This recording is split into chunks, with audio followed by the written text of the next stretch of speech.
Bom dia, Sérgio. Sérgio, como que a China tem conseguido alcançar níveis menores de poluição no ar, quando a gente sabe que esse talvez seja dos maiores, dos grandes problemas que o país enfrenta há muitos anos, com mortes, causando doenças, etc., prejuízos enormes? Exatamente, Milton. Na China e no mundo, né? São 4 milhões de mortes por ano por conta da poluição atmosférica, uma parte considerável na China.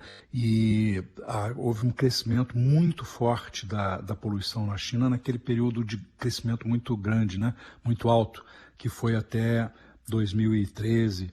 E a partir daí a China passou a enfrentar tantos problemas de saúde que ela iniciou um plano de despoluição, de redução da poluição, e assumiu metas também de redução dos gases de efeito estufa. Alguns deles são poluentes, os outros não são, mas essa ação conjunta tem a ver com as fontes fundamentais de poluição e de emissão de gases, né, de efeito estufa. O que a China fez? Ela passou a investir pesadamente nas energias renováveis, energia eólica e energia solar, fez um programa de intensificação da eletrificação dos transportes, passou a investir também na produção de veículos elétricos, mas, sobretudo, a prioridade da China, sobretudo nas cidades mais poluídas, como Pequim, foi fechar as fontes de poluição na marra.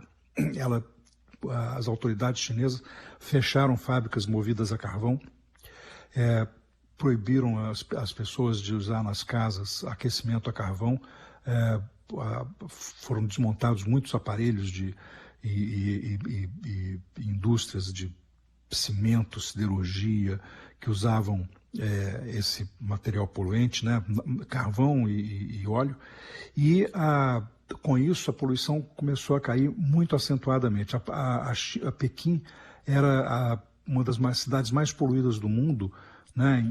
Tava ficando praticamente impossível viver lá, as pessoas morriam na rua por conta da poluição e, sobretudo, porque tinha muito material particulado, com aquela fuligem fininha, né, que entra no tecido pulmonar, que causa câncer, doenças respiratórias continuadas, né, crônicas, e mata, e, sobretudo, crianças, né? Qual foi o resultado disso? O resultado disso foi que essa substituição do carvão pelo gás e pela eletricidade limpa e a proibição dos automóveis a motor a combustão na cidade, o aumento deles e a substituição por veículos elétricos, tanto de transporte público quanto de transporte pessoal. A China é um dos países mais avançados na eletrificação do transporte público, né? Usando ônibus elétricos e trens, né? E também começou a produzir caminhões elétricos para substituir a frota, que é extraordinariamente poluente. A poluição lá, Milton, ela era física.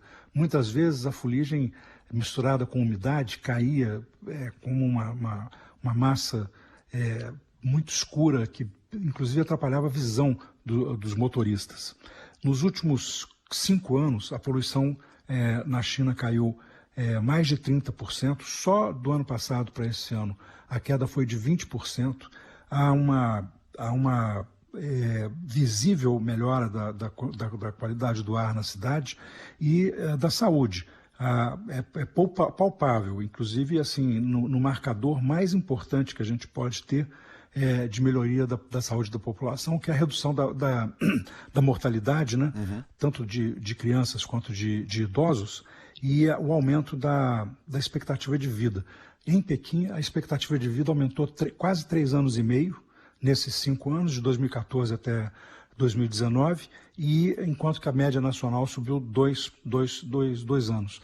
Quer dizer, hoje Pequim é uma cidade que tem o céu muito mais limpo, é possível até ver pôr do sol, essas coisas que não se via mais há muito tempo. O que parece incrível, você tem que chamar a atenção disso, quer dizer, conseguia-se ver o pôr do sol.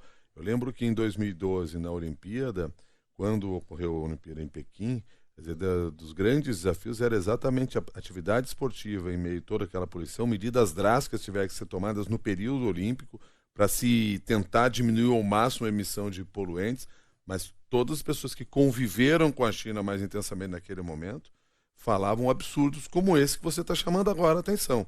Quer dizer, porque você enxergar o horizonte, enxergar o pôr do sol, passa a ser um diferencial.